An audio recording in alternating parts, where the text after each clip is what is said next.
लेकिन एक चीज तो मैडम माननी पड़ेगी कि पाकिस्तान ने न्यूक्लियर वेपन्स बना के बहुत अच्छी, आज हम सिक्योर हैं because of the nuclear weapon, वरना अदरवाइज हमारी इनसिक्योरिटी का कोई हाल नहीं। आप जस्ट इमेजिन करें कि प्राइम मिनिस्टर मोदी या डॉक्टर जयशंकर या अमित शाह साहब या राजनाथ सिंह साहब आए रोज कहते हैं हम कश्मीर ले लेंगे, कश्मीर हमारा, ये करेंगे वो करेंगे, but they can't do it. अभी रिसेंटली भी ये इलेक्शन कैंपेन के अंदर भी बातें यही हो रही हैं कि जी हम कश्मीर ले लेंगे। अच्छा, कह सकते हैं, कर नहीं सकते। करना, कहना आसान है, करना मुश्किल है। अभी बहुत सारे टीवी स्टेशन में इंडिया में ये बहस हुई, भाई कब लेंगे कश्मीर, कब जाएंगे, हमें बताएं। आप बार बार शोर मार डाल रहे हैं, सवाल हुए हैं कांग्रेस बीजेपी के, आप ये कह रहे हैं कश्मीर ले जाए ना ले, तो कैसे आके ले, लड़ना पड़ेगा, लड़के लेना पड़ेगा। अगर लड़के लेना पड़ता तो पाकिस्तान लेना, तो हम जारी बात है वो ये नहीं कुछ ऐसा करते बिकॉज उनको पता है कि न्यूक्लियर वेपन मिसाइल पार है, लड़ना पड़ेगा, लेने के देने भी पड़ सकते, बहुत कुछ हो सकता है। That's what this. दूसरी है कि हमने ये न्यूक्लियर वेपन, देखिए हम एक सिक्योरिटी, तो सिक्योरिटी स्टेट अपना जो ज्यादा पैसा लगाती है वो सिक्योरिटी पे लगता है, वो ह्यूमन डेवलपमेंट पे नहीं। हमारे रिसोर्सेज कम है, तो जो रिसोर्सेज कम होते हैं वो ज्यादा के सारे सिक्योरिटी पे लग जाते हैं और इंसानों के ऊपर पैसा। और हमारी फिर दूसरा ये भी है कि मैडम हमारी जो पॉलिटिकल गवर्नमेंट वो कंसिस्टेंट, हमारे इलेक्शंस देखिए ना 1947 में आप आजाद हो इंडिया, आप 1951 में कॉन्स्टिट्यूशन भी है आ जाता है, इलेक्शन भी हो जाता है, वो एक डगर पे चल, वो अपनी डेमोक्रेसी कॉन्स्टिट्यूशन की रिस्पेक्ट करते हैं, हम नहीं रिस्पेक्ट, हमने अपने कॉन्स्टिट्यूशन की परवाह नहीं की, ना ही कॉन्स्टिट्यूशन बनाया। और अगर लोग जमहूरियतें आई भी हैं कहीं पे तो उनको हमने उड़ा के पिछाड़, फौजी डिक्टेटर आ गए, ब्यूरोक्रेसी आ गई, साजिशें एक्सटर्नल इंटरनल, सो ना तो पॉलिटिकल स्टेबिलिटी इस मुल्क में रही। हमेशा जब पॉलिटिकल स्टेबिलिटी होती है तो इकोनॉमी आती। अभी अगले दिन हम देख रहे थे कि इंडिया के नरेंद्र मोदी साहब इलेक्शन लड़ रहे हैं, कांग्रेस इलेक्शन लड़ रही है, लेकिन उन स्टॉक्स $5 बिलियन। क्यों भाई? इट मींस कि इतनी स्टेबिलिटी है मुल्क के अंदर कि जो मर्जी होता है, स्टॉक मार्केट को पता है कि हमें क्या करना है। वरना हमारे यहाँ इलेक्शन हो पहले ही 4 महीने पहले ही स्टॉक मार्केट नीचे की, लोग परेशान हो जाते, पैसे फंस जाते हैं, ये नहीं होगा वो नहीं होगा बिकॉज अनसर्टेन। सो हमने मैडम 47 में भी 8 में भी जंग लड़ी, 5 भी लड़ी, 71 लड़ी, कोल्ड वॉर में भी लड़ते रहे, फिर हमने न्यूक्लियर वेपन्स भी बनाया, फिर इंडिया जैसा मुल्क हमारे मुकाबले में था, बड़ी फौज थी उनकी,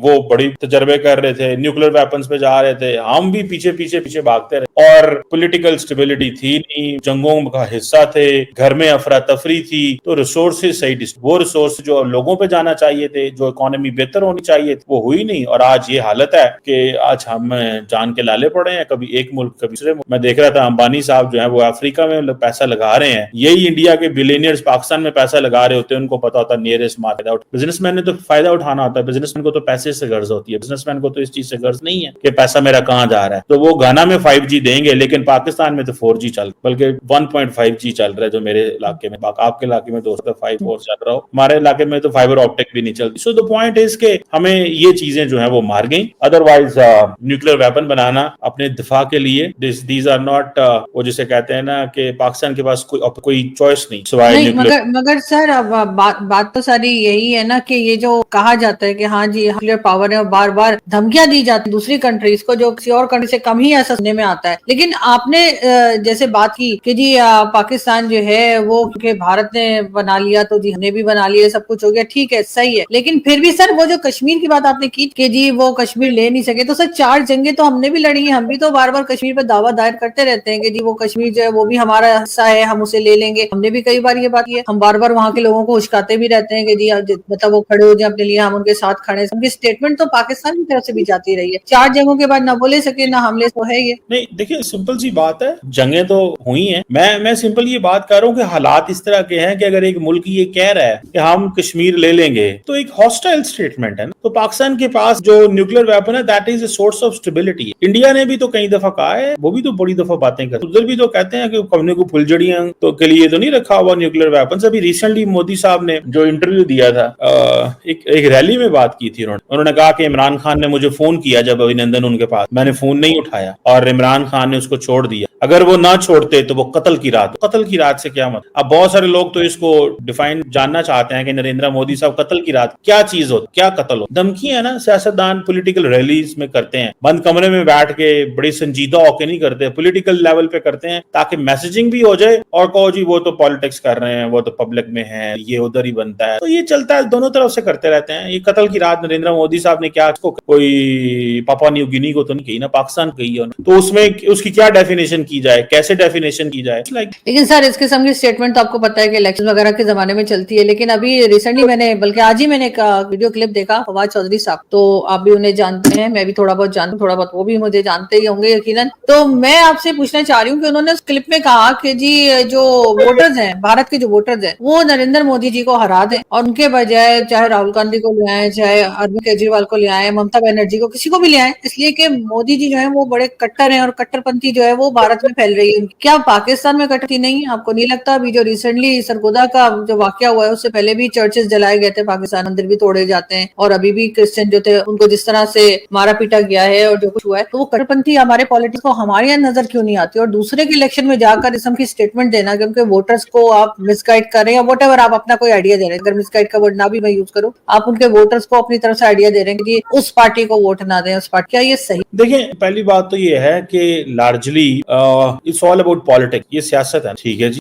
सियासत इस तरह है कि सियासतदान ऐसी बातें करते रहते, उन्होंने बातें की हैं, क्या नाम है उसका, जो फवाद चौधरी साहब ने, कि उनको वोट दें, उनकी एक राय है, the other person has a right to say कि भाई आप कौन होते हैं। फवाद चौधरी के पास भी एक राय है, वो दे ना दे, मतलब दे दी है तो ठीक है, उनकी चॉइस, क्या फर्क पड़ता है। कट्टरपंथी की डेफिनेशन किस इशू के ऊपर कट्टरपंथी? बात रिलीजियस कट्टरपंथी, पॉलिटिकल है, किस चीज? देखा जाए अभी जो सरगोदा में हुआ, किसी पॉलिटिकल पार्टी ने उसके ऊपर बात ही नहीं, ठीक है, बुरी बात है, बात करनी चाहिए, डिस्कशन करनी चाहिए, ठीक है। ये बातें जो हैं दे आर देयर, क्यों नहीं करनी चाहिए, बिल्कुल बात।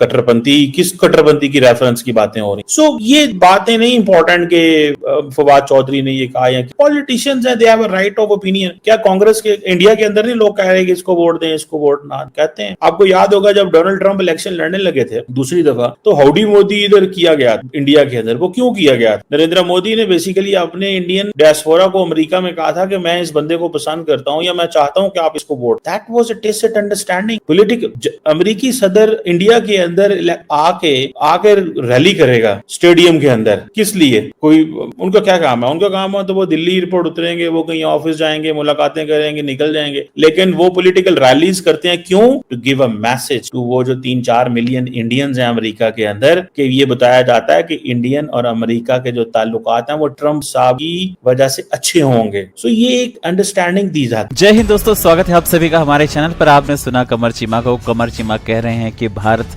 सिर्फ धमकी देता है, वरना अभी तक अगर उसको पीओके लेना हो तो ले होता, लेकिन वो डरता है कहीं ना कहीं पाकिस्तान से, क्योंकि उसने जो परमाणु हथियार रखे हुए ना, और यही कारण है कि भारत अभी तक पाकिस्तान के ऊपर हमला नहीं किया। कल मैंने एक वीडियो डाली थी, आपने देखी होगी। ईयर वाइज उन्होंने बताया कि 1949 से लेकर कारगिल तक सिर्फ और सिर्फ पाकिस्तान ने सबसे पहले उंगलीबाजी करने की कोशिश की थी, लेकिन इसके बावजूद भारत ने जवाबी कार्रवाई, और अगर जवाबी कार्रवाई की है तो सिर्फ और सिर्फ अपने बचाव के लिए।